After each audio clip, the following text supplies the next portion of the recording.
Vendredi 14 mai les amis, salut à tous, j'espère que vous êtes en forme où que vous soyez, bienvenue comme d'habitude à la maison, dans mon petit bureau pour ce point média, c'est l'épisode 107 sur YouTube. Énormément de choses aujourd'hui à la une de la presse internationale, j'ai choisi ces deux hommes, Messi et le Kun Agüero, de nouveau réunis, point d'interrogation, bientôt le contrat est sur la table du Kun pour éventuellement rejoindre le Barça, on parle d'un contrat de 2 ans. On va commencer justement par la presse catalane, on va parler de deux sujets, le Kun et Ronald Koeman. Regardez la une de la presse, Mundo Esport, avec cette révolution avancée et ce tête-à-tête, cara à cara, le président Laporta avec Ronald Koeman se sont retrouvés avec Rafael Yuste en charge du secteur sportif du Barça. Ces trois hommes dans un restaurant barcelonais hier midi. On pensait voir tout ça en catimini, eh bien non, toute la presse était là. Attention, Laporta est un très très bon communicant. Vous le savez, en page intérieure, on nous dit que le ballottage est pour l'instant défavorable pour Ronald Koeman, les amis. Il va devoir attendre jusqu'au bout. Koeman devra esperar jusqu'au bout. C'est Laporta qui garde la main. Que va-t-il se passer pour l'avenir de Ronald Koeman?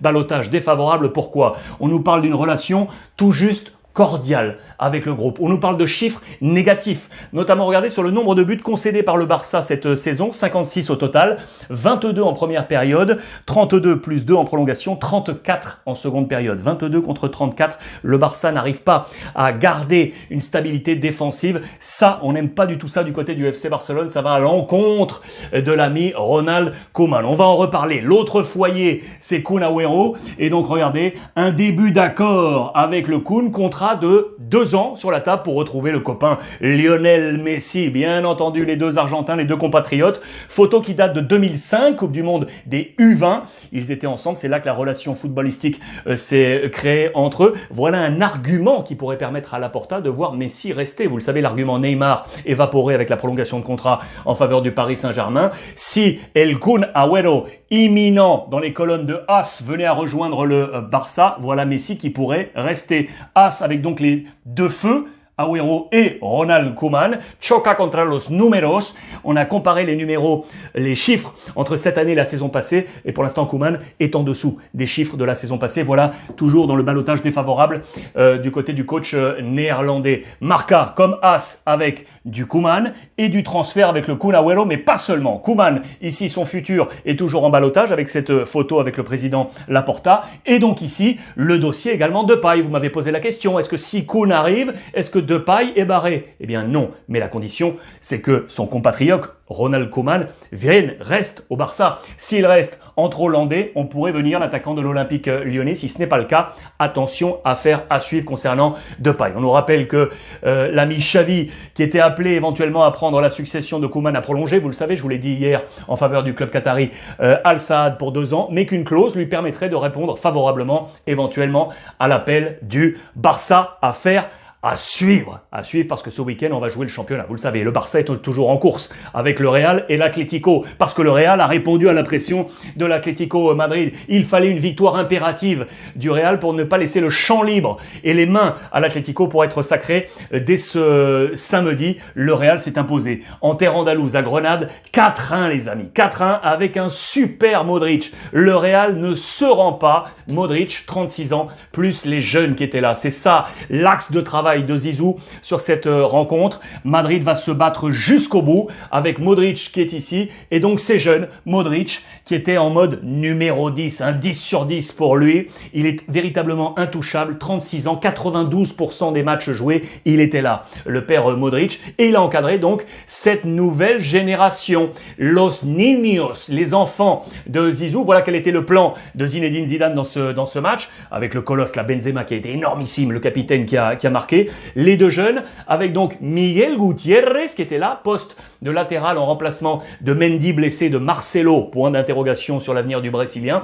Et lui là, Marvin, occupé hier le poste de latéral droit. Ces deux hommes-là, en plus de Blanco, les 3 jeunes qui a poussé Zinedine Zidane. Voilà l'une de ses grandes réussites cette saison. Ces 2 hommes sont appelés, selon moi, à faire partie de l'équipe première la saison prochaine. Comment étaient-ils disposés? Miguel Gutiérrez était donc là à gauche et Marvin là à à droite, remplacé par Odriozola qui a marqué ensuite. Très bon match d'ailleurs d'Odriozola quand il est rentré à la mi-temps à la 46e. Marvin touché légèrement. Karim Benzema, Vinicius remplacé par Hazard, Rodrigo buteur également, remplacé par Asensio. Ultra important ce plan de Zizou pour rester donc au contact. D'ailleurs, regardez les jeunes. Il est là, Miguel Gutiérrez, dans le 11 type de la semaine. Dans le 11 type de la semaine, le petit Miguel Gutiérrez avec Modric et Karim Benzema, 3 Madrilènes. Il n'y en avait aucun, je vous le rappelle, la semaine passée. Le Real qui est donc là au contact. 78 points, 80 points pour l'Atlético et le Barça. Séville, c'est terminé. C'est terminé pour Séville pour la bataille pour le titre officiellement. Ces 3 équipes vont se battre. Il reste 6 points au jeu, 2 journées. Toutes les équipes vont jouer en même temps là ce week-end et notamment l'Atlético Madrid qui bien évidemment va se battre jusqu'au bout. Ces derniers temps, on pensait que l'Atlético était en train de lâcher. Eh bien, regardez, ils sont remontés. La résurrection des hommes del Cholo Simeone qui a pu s'appuyer sur plusieurs profils. Llorente, on en a parlé, mais surtout de ces derniers matchs, notamment lui, là. Carrasco, l'international belge. D'où ce jeu de mots ici avec le diable, les diables rouges, les Belges, avec l'ange et le diable. Ángel Correa et le diable, l'ami Carrasco. Voilà le jeu de mots qui est là parce que Correa a été aussi excellent dans cette dernière phase. Pour moi, ces 3 hommes ont été vraiment d'une importance capitale. Llorente, Correa, Carrasco. Correa qui a poussé sur le banc João Félix pour prendre cette place de titulaire. L'autre homme fort, vous le savez, c'est la défense avec un super Oblak. Et donc, partido a partido, l'Atlético Madrid jouera face à Osasuna pour être champion avec un œil sur ce qui va se passer à Bilbao, San Mamés, où va jouer le Real Madrid. En cas de non-victoire du Real, l'Atlético pourrait être sacré champion dès ce week-end. Information mercato, et ça je sais que vous l'adorez. L'international marocain. Je salue d'ailleurs tous les followers du Maroc, les amis. C'est un véritable dilemme pour En-Nesyri et pour Séville. Pourquoi dilemme? Parce qu'aujourd'hui, il est l'homme fort de l'attaque de Séville. 18 buts en Liga. Il est impliqué sur 19 points. Il a rapporté 19 points à la formation de Lopetegui. Et la Première Ligue, là dans le viseur. La Première Ligue le veut. On se souvient qu'en janvier dernier, West Ham avait fait une offre de 40 millions d'euros qui avait été repoussée. Que va-t-il se passer cet été? Monchi, le directeur sportif, on a besoin de liquidité pour faire vivre l'écosystème Séville. Est-ce que En-Nesyri va quitter les terres andalouses? Affaire à suivre pour rejoindre peut-être l'Angleterre. L'Angleterre où la bataille pour les places Champions League fait rage. Hier, match de fou furieux entre Manchester United et Liverpool. Liverpool est allé s'imposer 4-2 les amis. 4-2 sur ce match, vous le savez, qui avait été reporté en raison des fans qui avaient investi Old Trafford pour empêcher la tenue de ce match il y a quelques jours pour protester contre l'hégémonie des frères Glazer du côté de Manchester qu'on veut voir sortir de la part des fans. En attendant, eh bien voilà, Liverpool est allé s'imposer en terre mancunienne 4-2 avec un super Firmino qui tend l'oreille. Les amis, on est là. Here we go. On arrive. On nous pensait morts, flingués. On est là de retour pour se battre pour la bataille Ligue des Champions avec Jürgen Klopp. C'est à la une de toute la presse anglaise. All to play for. On va tout faire pour jouer la 4e place et se qualifier pour la prochaine Ligue des Champions. Notez que les supporters étaient quand même là pour une manifestation dense aux portes de Old Trafford pour toujours manifester contre les frères Glazer. La bataille de la Ligue des Champions, c'est également ce qui va nous animer ce week-end en Italie. Regardez, je vous rappelle ce classement. L'Inter champion. De l'Atalanta à la Lazio, toutes ces équipes vont se battre pour rester dans ces places en bleu là ici. Axel site Ligue des Champions. L'Atalanta, 75 points, absolument fabuleuse. La formation de Gasperini cette année. Tout proche peut-être d'un record, il reste 2 matchs. Le record de points, c'était 78 en 2019-2020. On est à 75, il reste 6 points en jeu. Le record peut être battu. Attention à la lutte, Milan, Naples, Juve et la Lazio qui a un match en retard. Ces équipes prétendent à ces places Ligue des Champions. L'actualité de ces formations, tout d'abord par Milan. Parce que Milan est en train de finir en mode boulet de canon avec un super Pioli. Le plan Champions, c'est le plan de Elliott, l'actionnaire principal avec Gazidis, le bras armé qui veut rester à Milan en tant qu'actionnaire principal, et c'est 50 millions qu'assurerait la présence en Ligue des Champions, assurerait justement l'actionnaire principal pour garder l'équilibre financier. En Italie, c'est le grand thème économique, bien évidemment, vous allez le voir également avec l'Inter et avec la Juve. Fort de ces 50 millions, eh bien je vous l'ai annoncé hier, Milan va pouvoir espérer garder Tomori qui appartient à Chelsea, garder Donnarumma qui était en instance de partir vers la Juve, ou encore Brahim Diaz, prêté par le Real Madrid. L'autre interrogation, vous le voyez ici, c'est lui. Que va faire Zlatan Ibrahimovic? Vous le savez, il a appelé son médecin du côté des États-Unis qui s'est occupé déjà de lui à plusieurs reprises. Son genou gauche lui fait mal, ça va pas du tout. Que va-t-il se passer pour lui? Mais surtout avec un espoir de jouer l'Euro. L'Européo avec la Suède, c'est un SOS qu'il a lancé à son médecin du côté des États-Unis pour le sauver. Ce qui est sûr, c'est que Milan, vous le savez, lui avait présenté un nouveau contrat pour la saison prochaine avec son agent Mino Raiola à hauteur de 7 millions d'euros. On garde les mêmes émoluments que cette année. Sauf que, avec cette blessure, il devrait y avoir des clauses maintenant pour lui assurer ces 7 millions à ratio avec le nombre de matchs joués, présence en fonction de l'état physique de Zlatan Ibrahimovic. Cela peut s'entendre bien évidemment du côté de l'AC Milan. Du côté de la Juve, qui se bat donc pour ses accessites en Ligue des Champions, regardez le titre. Troppo tardi Pirlo, c'est trop tard monsieur Pirlo, parce qu'on a en tête la dernière victoire face à Sassuolo, très bonne victoire, très bon jeu proposé, mais trop tard dans les solutions. Pirlo ne sera pas le coach la saison prochaine. On cherche des solutions pour lui d'ailleurs. Va-t-il rester à la Juve? Va-t-il redescendre en U23 là où il avait démarré? Ce n'est pas sûr du tout. On parle d'une expérience éventuellement du côté de l'étranger. Et lui, va-t-il rester? Cristiano Ronaldo, l'avantage pour le voir rester, ce sont ses émoluments. Ingaggio monstre, avec un salaire monstrueux. Et regardez le bonus fiscal. Pas de pays capable aujourd'hui de ventiler tout ça. Peut-être la Première Ligue, peut-être Manchester United. Mais voilà l'avantage pour la Juve pour le voir rester du côté du club turinois. Ce qui est sûr, c'est que je vous ai parlé d'austérité financière. Elkann, Agnelli, les actionnaires, la famille Agnelli qui réfléchit à voir comment gérer cette économie. Parce que si on ne joue pas la prochaine Ligue des Champions, moins 90 millions. Ça, c'est la grille des émoluments des joueurs de la Juve. Sachez qu'on est déjà en pleine discussion pour savoir comment payer les 2-3 prochaines mensualités. Attention, hein, c'est vous dire si là, la restriction serait forte du côté de la Juventus Turin. Pendant ce temps-là, que se passe-t-il du côté de l'Inter Milan? Les notes positives, tout d'abord, elles sont là. Regardez la une de toute la presse avec le Conte du chaos ou encore le ring ici annoncé en prévision du gros match Juve-Inter de ce dimanche. Le ring, le jeu de mots, parce que regardez ce qui s'est passé. Le week-end dernier, je vous le rappelle, Lautaro a été en guéguerre avec Conte. Effusion, ça a été assez énorme parce que Conte a sorti Lautaro Martinez en plein match. Lautaro n'a pas du tout apprécié, jeté son maillot. Conte à distance l'a appelé pour lui demander du respect.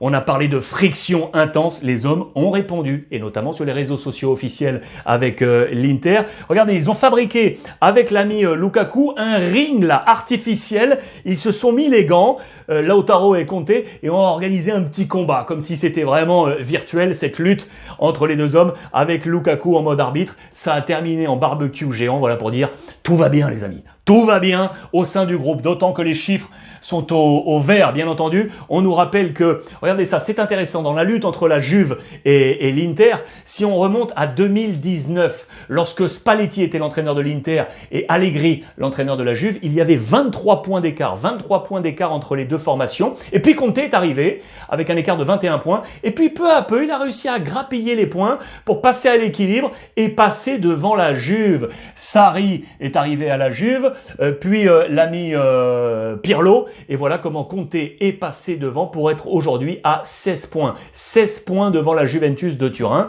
Ce week-end, match Juve-Inter.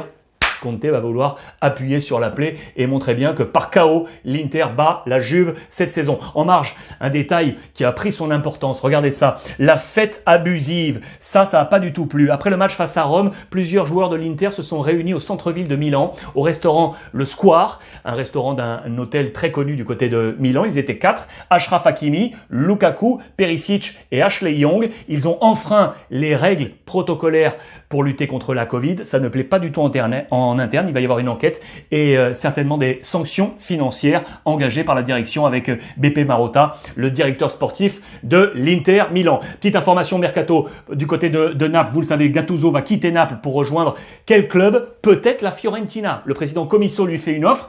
Gattuso dit ok, mais moi je veux un projet ambitieux et dans ces conditions-là, il faudrait garder Vlahovic qui est appelé par de nombreux clubs italiens et à l'étranger. Gattuso viendrait si et seulement si Vlahovic restait du côté de la Fiorentina. Dans le même temps, Naples est à la recherche d'un nouveau défenseur central puisque Koulibaly et Maximovic devraient quitter le club. On aurait ciblé l'international espagnol de Villarreal, Pau Torres, qui est dans les plans de Luis Enrique pour le prochain Euro. Voici quelle serait donc la cible du Napoli. Dernière information, mercato en Italie, mais elle est énorme. Imaginez ça.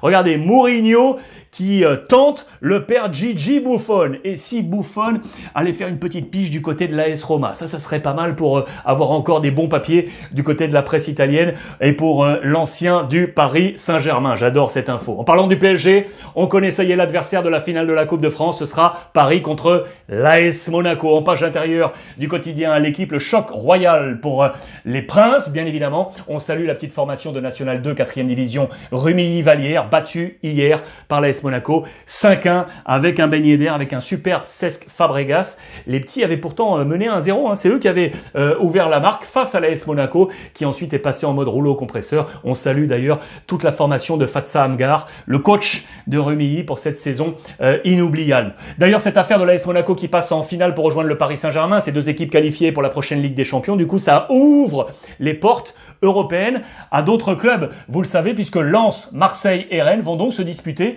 les 5e et 6e places pour la Ligue Europa et la Ligue Europa Conférence. Voilà qui est bon pour l'indice UEFA des clubs français. En parlant maintenant du Paris Saint-Germain, information mercato, on en avait déjà parlé. On recherche des latéraux côté Paris. À gauche, on parle de Bernat qui resterait en position numéro 1. On lui cherche un numéro 2. À droite, on cherche un 1 et un 2, quasiment. Et on reparle de Serge Aurier, l'ancien Parisien. Les discussions, ça y est, seraient ouvertes entre les différentes parties pour voir Serge Aurier revenir au PSG. Ça, par contre, on n'aime pas du tout. Neymar qui avait été averti contre Montpellier. Commission de discipline aujourd'hui pour savoir quelle sera la sanction. Et ça ne plaît pas parce qu'il pourrait être absent pour la finale de Coupe de France dans les colonnes du Parisien aujourd'hui en France. Les cartons qui coûtent cher. Regardez le bilan depuis 2017. Il est le joueur qui a été le plus suspendu du Paris Saint-Germain. 13 matchs devant Verratti, 11 et Mbappé 10, sans compter la commission aujourd'hui de discipline. Attention, affaire à suivre pour Neymar pour la finale de la Coupe de France. Mercato avec maintenant l'Olympique de Marseille, les amis. Ça va vous intéresser. Guendouzi dans le viseur. Le joueur d'Arsenal, prêté actuellement du côté du Hertha Berlin en Allemagne et qui a retrouvé d'ailleurs un autre Marseillais, Radonjic, qui avait rejoint le Hertha à l'hiver dernier. Il s'interroge, il n'est pas dans les plans d'Arteta pour la saison prochaine et du coup, eh bien, Marseille aimerait bien le prendre, sachant que Camara pourrait lui quitter l'Olympique de Marseille pour avoir des liquidités pour l'OM et pourquoi pas faire venir Guendouzi, les deux internationaux espoirs. Attention à Guendouzi qui a été victime d'une fracture du métatarse indisponible 3 mois. Il pourrait manquer ainsi une partie de cet Euro espoir et ne pas retrouver son copain Camara. Piste mercato pour l'Olympique de Marseille. Regardez, je vous montre ça également parce que je sais que vous adorez. Voici le nouveau maillot de Marseille pour l'année prochaine. Nouveau maillot de l'OM porté par Dimitri Payet. Moi, je le trouve sympa. Personnellement, je le trouve sympa. Faites-moi part de votre avis. Et enfin, je voulais terminer cette revue de presse une nouvelle fois avec cette photo parce que je l'adore. Ces petites histoires qui font la grande histoire du football. 2008, ça c'était les Jeux Olympiques avec la médaille pour l'Argentine. On pourrait retrouver ces deux hommes ensemble du côté du FC Barcelone. Voilà les amis. Merci une nouvelle fois d'avoir été fidèle à cette revue de presse. On échange via les réseaux avec le hashtag Ruiz Club. Et comme tous les jours, pour passer un bon week-end, on n'oublie pas, profitez des vôtres.